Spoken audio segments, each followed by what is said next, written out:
Pour faire de la lecture rapide, a priori, on n'a besoin que d'un livre. Sauf que dans mon cas personnel, en fait, je me suis rendu compte qu'une panoplie d'accessoires est venue se greffer à mes lectures et mes prises de notes au fur et à mesure du temps. Parmi ces objets, il y en a pas mal que vous connaissez, mais surtout, il y en a d'autres que, en fait, moi-même, je ne connaissais pas avant et dont vous n'avez certainement jamais entendu parler. Et pour être franc avec vous, aujourd'hui, ils sont indispensables à ma productivité, donc je me suis dit que ça pouvait être intéressant que de vous les partager.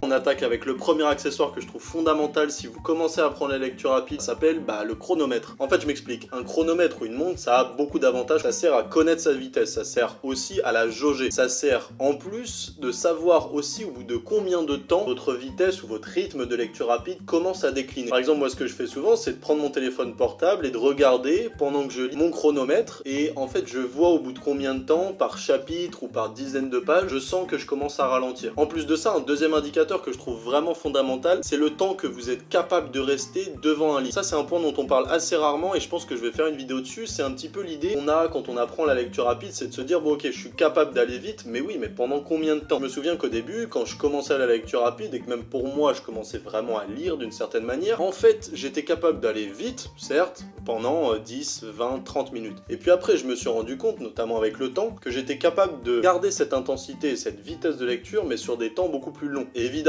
vous vous en doutez bien, si vous êtes capable d'aller très vite, certes, mais pendant un temps beaucoup plus long, votre capacité à lire des livres sera vraiment décuplée dans le temps. Pour faire simple, un progrès qui n'est pas calculé, qui n'est pas quantifié, c'est finalement un progrès qui est inconscient et qui n'est pas vraiment palpable. D'un autre côté, savoir que vous faites des progrès et savoir dans quelle quantité ce que vous faites des progrès donne énormément de motivation. En fait, voyez ça comme quelque chose de vraiment à double tranchant, ambivalent, on pourrait même dire. Il n'y a rien de plus motivant pour aller vite que quelque chose qui vous chronomètre. L'idée derrière ça, c'est évidemment de pas se stresser. L'idée, c'est pas non plus de se dire c'est un contre-la-montre que j'ai à chaque fois que je prends un livre. Je vous encourage vraiment à voir cet accessoire comme un support de votre progrès d'une certaine manière. Alors le deuxième objet qui peut sembler un petit peu plus bizarre, ça s'appelle le lutrin ou alors le marque-page, ça ressemble à ça grosso modo. C'est franchement un des objets les plus utiles que j'ai utilisé jusqu'ici. Alors ne vous moquez pas, ça peut sembler un petit peu évident, mais moi ce pourquoi je l'ai acheté à première vue, c'était parce que j'étais énervé quand je faisais mon mind mapping. En fait c'est bête à dire, mais quand vous avez besoin de maintenir un livre sur une page précise, alors que vous pendant ce temps vous êtes sur un ordinateur et que vous avez besoin de cet aller-retour entre votre page de mots-clés, comme j'en ai parlé dans cette vidéo, à votre outil de mind mapping, c'est vraiment d'une utilité assez colossale. Et en fait pendant longtemps, notamment l'année dernière quand j'avais plus de temps pour lire, j'étais à un rythme de 3-4 livres par semaine, sachant que les 3-4 livres, je les mind mappais à chaque fois, alors parfois c'était même des gros bouquins. Et je passais quand même pas mal de temps à faire mes mind maps et je me rendais compte que c'était un calvaire de tenir à chaque fois le livre sur ma page de mots-clés. Et donc en fait l'idée c'est qu'à la fin vous puissiez fixer votre bouquin de cette manière-là, vous pouvez le poser derrière et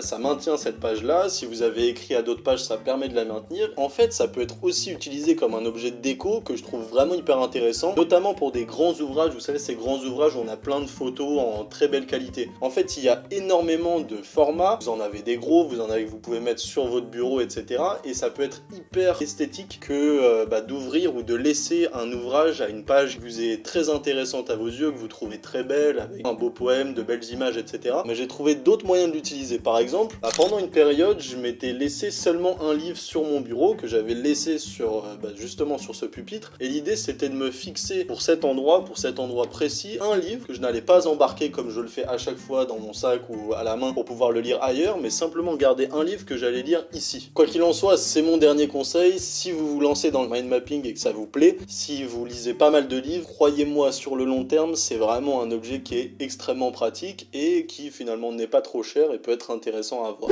Bon, si on passe au troisième accessoire, c'est vraiment, et vraiment j'insiste dessus, c'est le téléphone. Ouais, parce que en fait, avoir internet à sa disposition, quand on découvre de nouvelles idées, qu'on est plongé dans un livre, c'est fondamental de pouvoir avoir quelque chose où rapidement, on a plus d'informations pour mieux contextualiser ce qu'on est en train de lire. qu'à la fin de chaque chapitre, quand je suis dans ma lecture, dès qu'il y a un nom, un événement, une date, je laisse la page internet ou Wikipédia, ou ça peut être n'importe quel autre site, où j'ai essayé de chercher en fait cette date, ce personnage, etc. Je les cumule dans mon application Google, etc. Et en fait l'idée c'est que quand je m'embête plus tard, ou quand je sais pas trop quoi faire, je sais que quand je lance l'application, je vais pouvoir trouver un petit peu tous ces points que je ne connaissais pas, et ça me permet finalement de continuer à apprendre, même dans les phases où finalement j'ai pas grand chose à faire. Plus encore, je trouve ça d'autant plus intéressant parce que ça me replonge inconsciemment dans la lecture que j'étais en train de faire la veille, etc. En donnant du contexte à un élément qui était mentionné pendant ma lecture rapide, ça va me permettre de retravailler, de me replonger même d'une certaine manière à la fois dans le livre et dans la mind map que j'étais en train de faire dessus. Et du coup c'est très intéressant parce que vous apprenez et vous décuplez votre vitesse d'apprentissage, alors que c'est juste une espèce de vecteur de curiosité d'une certaine manière. Évidemment, pour faire toutes ces recherches un petit peu complémentaires, l'application que j'utilise un maximum c'est Wikipédia. D'ailleurs je pense que je vais faire une vidéo dessus parce que je me suis rendu compte très récemment qu'il y avait un moyen très intéressant de l'utiliser à la fois pour la lecture rapide et le mind mapping, et surtout ça peut être aussi ce qui a trait au vocabulaire. J'en ai notamment parlé dans ma vidéo sur la curiosité que je vous invite à aller voir. À mon téléphone, ça peut me permettre aussi, quand je lis des ouvrages ou avec de belles tournures de phrases, notamment des locutions idiomatiques qui sont vraiment très intéressantes et dont j'aimerais par exemple enrichir mon vocabulaire, ma manière de parler, etc. Même si c'est 1-2 par mois, quand je trouve qu'il y a vraiment un argumentaire qui est fait, une belle prose, j'hésite vraiment pas à le noter dans mes notes. Et très souvent, quand je m'embête encore une fois, je vais dans mes notes, je vais lire un petit peu ces phrases-là, ça me rappelle de qui elles viennent, etc. Et avec le temps, je trouve que ça enrichit un peu ma manière de parler. Bon, et un autre truc que j'aime bien faire, je pense que je suis pas le seul, n'hésitez pas à me le dire en commentaire que je me sente un peu moins seul si c'est le cas, c'est le fait de prendre des photos de pages que j'adore. J'ai l'impression de pouvoir parfois me replonger dans certains passages dans lesquels j'étais vraiment pris par le récit, pris par l'argumentation, et c'est toujours plaisant aussi de pouvoir regarder par quels ouvrages on est un petit peu passé. Bon, par contre, faut évidemment faire attention à ne pas faire trop d'aller-retour, à ne pas trop casser le rythme de lecture, parce que ça peut un petit peu nous déconnecter du plaisir qu'on a lorsqu'on est plongé dans un récit. C'est pour ça que je vous ai dit d'aller vers ce téléphone qu'en fin de chapitre, que quand vous êtes dans une phase de pause, parce qu'évidemment en lecture rapide, on aime se plonger, on a besoin de se plonger pour gagner en vitesse, pour gagner en compréhension, etc. Le quatrième accessoire, je sais que vous y avez pensé, mais c'est le stylo, et en fait je me rends compte quand j'en ai parlé à des amis, à de la famille, etc., qu'en fait il y a plein de gens qui lisent mais sans prendre de stylo. Alors moi personnellement, évidemment avec la lecture rapide,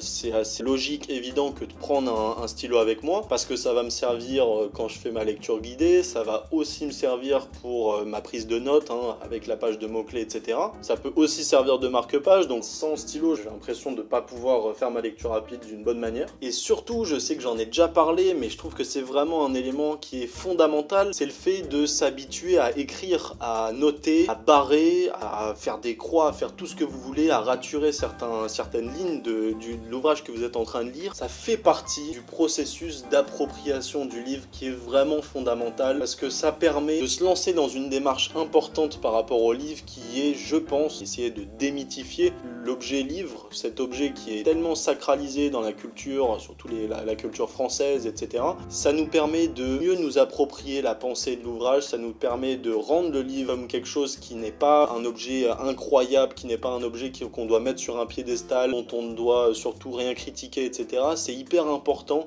dès le plus jeune âge de se rendre compte que finalement notre pensée est toujours équivalente à celle de l'auteur. On peut critiquer ce qu'il dit même si c'est écrit noir sur blanc, on peut avoir des nuances à apporter, qu'on peut au contraire vouloir argumenter et ajouter nos arguments, c'est fondamental. Et d'ailleurs ma petite astuce, c'est que si vous lisez des bouquins que vous voulez conserver comme neufs, parce que je sais que il peut y avoir de très belles collections, notamment les Pléiades par exemple, dont on veut un petit peu conserver comme des objets d'art, il existe des marque-pages qui sont orientés vers la prise de notes, ça peut être très utile et très polyvalent. Par exemple, c'est ce que je faisais, je coupais une feuille à 4, etc. Et ça m'évitait d'une certaine manière d'écrire un peu sur le livre et de déprécier sa valeur. Et je pense qu'on peut brièvement terminer sur les marque-pages, parce que ça me fait une belle transition en fait. Je trouve que les marque-pages, même si c'est pas d'une très grande utilité quand on a un stylo, etc., ça peut être un cadeau aussi qui est assez intéressant à faire à un lecteur, que ça a un peu de classe, d'élégance. Moi, ma mère et ma soeur m'ont offert ceux-là qui sont un petit peu